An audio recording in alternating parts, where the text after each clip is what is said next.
Ukraine में उतरेगी Europe की आर्मी। पुतिन का पारा हाई, अब होगी चढ़ाई। थर्ड वर्ल्ड वॉर की तरफ बढ़ रही दुनिया।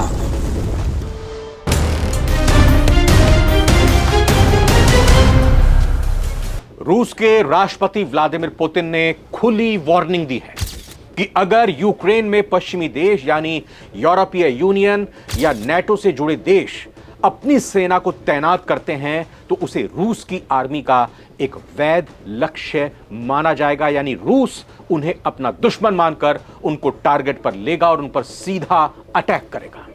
पुतिन को यह कहने की जरूरत इसलिए पड़ी है क्योंकि एक दिन पहले ही यूरोप के 26 देशों ने यूक्रेन में शांति समझौते हो जाने के बाद यूक्रेन की सुरक्षा की गारंटी के लिए अपने देशों की सेना को तैनात करने की यूक्रेन में बात कही थी। ऐसे में पुतिन ने 24 घंटे के अंदर उन्हें दो टूक जवाब दे दिया है कि हिम्मत है तो करके दिखाओ। नमस्कार, नवभारत टाइम्स आप देख रहे हैं, मैं रविंद्र सिंह आपके साथ और ये वक्त है सारी दुनिया का। फरवरी 2022 में रूस यूक्रेन के बीच शुरू हुई जंग को खत्म करने के लिए शांति समझौते की लगातार कोशिशें की जा रही हैं। ऐसे में फ्रांस और ब्रिटेन के नेतृत्व में कुल 26 देशों ने वादा किया है कि वो सीज फायर के बाद यूक्रेन की सुरक्षा के लिए जमीन, समुद्र और हवा में रीएश्योरेंस फोर्स तैनात करेंगे, यानी यूक्रेन की थल सीमा, जल सीमा और वायु सीमा की सुरक्षा की जिम्मेदारी यूरोपीय देश अपने हाथों में ले लेंगे। इसका सीधा मतलब हुआ कि यूरोप के देश चाह रहे हैं कि जल्द से जल्द पहले युद्ध खत्म हो या सीज फायर हो, मतलब युद्ध विराम हो जाए और फिर तुरंत यूरोप के देश यूक्रेन के लिए रूस के खिलाफ मोर्चा संभाल लेंगे, जो कि फिलहाल इस जारी युद्ध में मुमकिन नहीं है। रूस यूक्रेन युद्ध शुरू हुए लगभग 3.5 साल का वक्त गुजर गया है। अब तक की लड़ाई में हजारों लोग मारे गए हैं। जंग ने लाखों लोगों को अपना घर-बार छोड़ने पर मजबूर कर दिया है। सेकेंड वर्ल्ड वॉर के बाद से यूरोप के लिए यह सबसे बड़ा खूनी संघर्ष है। अब इस बीच एएफपी की रिपोर्ट के मुताबिक रूस के पूर्वी शहर व्लादिवोस्तोक में एक इकोनॉमिक मंच पर पुतिन ने कहा, अगर दूसरे देश के सैनिक, नाम नहीं लिया यूरोप का, मंझे हुए एक कुशल राजनेता का यही एक तर्क होता है, यही खूबी होती है कि वो नाम लिए बगैर अपने दुश्मनों को संकेत दे देते हैं।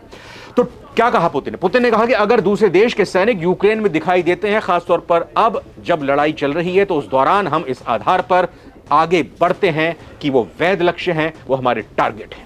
उन्होंने कहा कि इस तरह के बल की तैनाती लंबी शांति के लिए सही नहीं है। साथ ही उन्होंने यह भी कहा कि पश्चिम के साथ यूक्रेन के करीबी सैन्य संबंध ही इस संघर्ष के मूल कारणों में से एक है, यानी कि इस संकट की, इस विवाद की, इस फसाद की जड़ है यूरोपियन यूनियन के देशों की यूक्रेन में दखल। इससे पहले रूस के विदेश मंत्रालय ने भी कहा था कि यूक्रेन के लिए यूरोपीय देशों का प्रस्ताव मॉस्को के लिए पूरी तरह से अस्वीकार्य है, बिल्कुल हम बर्दाश्त इसको नहीं करेंगे। आपको बता दें कि यूरोप के 26 देशों ने यूक्रेन के लिए सिक्योरिटी फोर्स बनाने के और यूक्रेन की सेना को मजबूत करने का ऐलान किया, जिस पर रूस ने नाराजगी जाहिर की। पुतिन का बयान आया और यूक्रेन के लिए सिक्योरिटी गारंटी की उन्होंने कड़ी आलोचना की और इस फैसले को यूरोपीय महाद्वीप के लिए खतरे की गारंटी बता दिया। ये यूक्रेन की सुरक्षा की गारंटी नहीं है, ये यूरोप के खतरे की गारंटी है। रूस ने दो टूक कह दिया है। रूस ने यूरोपीय देशों को चेतावनी दी कि किसी भी रूप में यूक्रेन में विदेशी सैनिकों की तैनाती को उकसाने वाली कार्रवाई माना जाएगा, रूस के खिलाफ कार्रवाई माना जाएगा और उसका कड़ा जवाब भी मिलेगा। लेकिन इस धमकी को नजरअंदाज करते हुए सिक्योरिटी फोर्स के गठन से जुड़े यूरोपीय नेताओं ने यूक्रेन के राष्ट्रपति जेलेंस्की के साथ सुरक्षा गारंटी के लिए बैठक करने के बाद अमेरिका के राष्ट्रपति ट्रंप से मुलाकात भी की और यूक्रेन को रूस से सुरक्षा गारंटी दिलवाने की मांग भी की। यानी कि एक बैठक होती है यूरोपियन यूनियन की, जिसमें सुनिश्चित करते हैं कि यूक्रेन में सीज फायर होगा तो यूक्रेन के देश 26 देश मिलकर यूक्रेन में तैनात करेंगे, अपनी सेना को सुरक्षा देंगे। साथ ही साथ फिर पुतिन की वहां पर रिएक्शन आती है कि अगर ऐसा किया तो आपको हम छोड़ेंगे नहीं। यूक्रेन के देश दौड़े दौड़े पहुंच जाते हैं अमेरिका में ट्रंप के पास और कहते हैं कि हुजूर आप आकर बचा लीजिए हमको। तो यूक्रेन की सुरक्षा का वादा पश्चिमी के देशों की तरफ से किस लिए किया है, क्यों किया गया? यूक्रेन में शांति समझौता होने की बात कही जा रही है, अभी तो हुआ नहीं है शांति समझौता। ट्रंप की अलास्का वाली बैठक का क्या हुआ अभी आप जानते हैं। उसके बाद भी दोनों देश एक दूसरे के खिलाफ हमला कर रहे हैं। यह सुरक्षा की गारंटी सुनिश्चित हो नहीं रही है। लेकिन इस बीच गुरुवार को, जी हां थर्सडे के दिन, शिखर सम्मेलन हुआ यूरोपीय देशों का। इस गठबंधन का नाम था कीव कोalition ऑफ विलिंग्स। इस शिखर सम्मेलन के बाद अमेरिकी राष्ट्रपति ट्रंप के साथ एक वीडियो कॉन्फ्रेंस भी की गई। बताया गया कि क्या कुछ बातचीत हुई है, क्या हमने फैसला लिया है। यूक्रेन के सहयोगियों ने अपनी सैनिकों की तैनाती की योजना का कोई खास डिटेल शेयर नहीं किया, लेकिन इतना बताया कि युद्ध विराम होने पर हम अपनी सेना को तैनात करेंगे।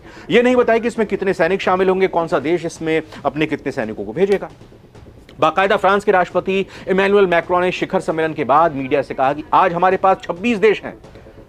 इन्होंने औपचारिक तौर से प्रतिबद्धता जताई, अपनी इच्छा जताई है कि यूक्रेन में रीएश्योरेंस फोर्स के रूप में सैनिकों को जमीन पर, समुद्र में या हवा में मौजूद रहने के लिए तैनात किया जाएगा और किसी भी दुश्मन के हमले से बचने के लिए हम पूरी तरह से तैनाती रहेंगे। दुश्मन कौन यूक्रेन का? दुश्मन रूस है।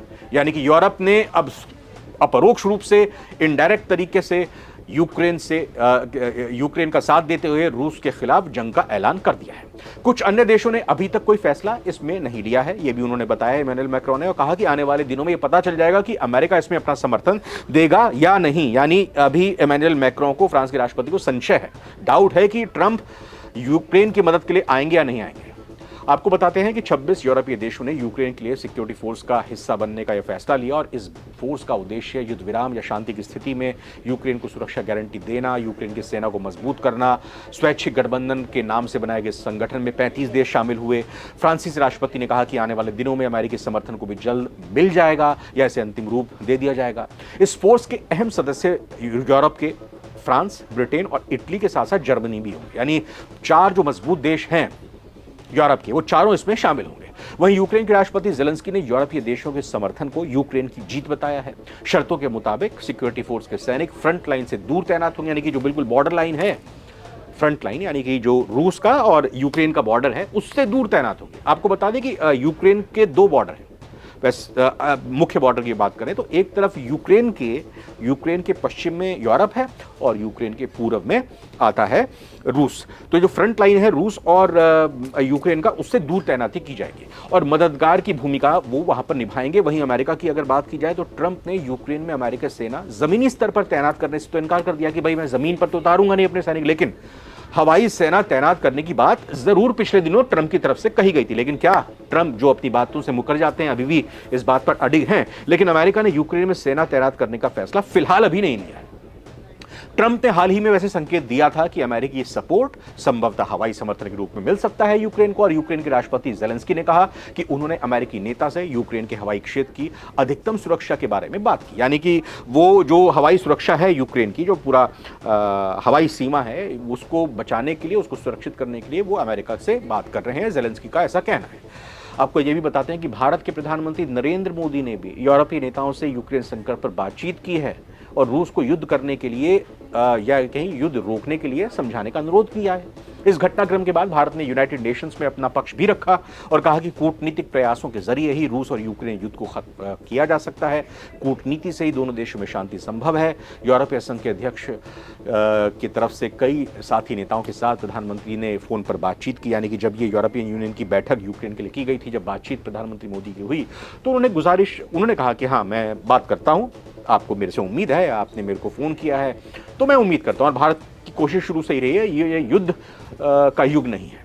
अच्छा, आगे बढ़ते हुए आपको बताएं तो गुरुवार को गठबंधन की एक वर्चुअल बैठक के बाद सह अध्यक्षता इसकी मैक्रोन ने की थी। ब्रिटिश प्रधानमंत्री कीर स्टारमर भी थे इसमें। 30 देश इसमें शामिल हुए कुल मिलाकर, और एक साथ सभी को लाने के लिए इस पर कोशिश की गई और सुरक्षा की गारंटी देने की कोशिश की। तो आपको क्या लगता है, क्या ये यूरोपियन यूनियन की तरफ से सुरक्षा की गारंटी देना रूस को उकसाने वाला कदम नहीं है? क्या वाकई में यूक्रेन को इससे शांति मिल जाएगी? क्या यूक्रेन और रूस का युद्ध समाप्त हो जाएगा? क्या अमेरिका की तरफ से ट्रंप यूक्रेन का साथ देंगे? क्या वाकई में युद्ध विराम हो जाएगा? क्या रूस और यूक्रेन में पूरी तरह से शांति बहाल हो जाएगी? तमाम सवालों का कमेंट के जरिए आपका जवाब हम चाहते हैं। तो प्लीज प्लीज प्लीज, बहुत मेहनत लगती है वीडियो बनाने में, एक कमेंट करके आपकी राय हम समझेंगे, जानेंगे, तो हमको भी अंदाजा होगा कि आप लोगों का मत क्या है और भारत की इसमें भूमिका क्या रहने वाली है। प्रधानमंत्री नरेंद्र मोदी की भूमिका इस युद्ध को समाप्त करने में क्या रहने वाली है, जरूर बताइएगा। फिलहाल इस वीडियो में इतना ही। नमस्कार।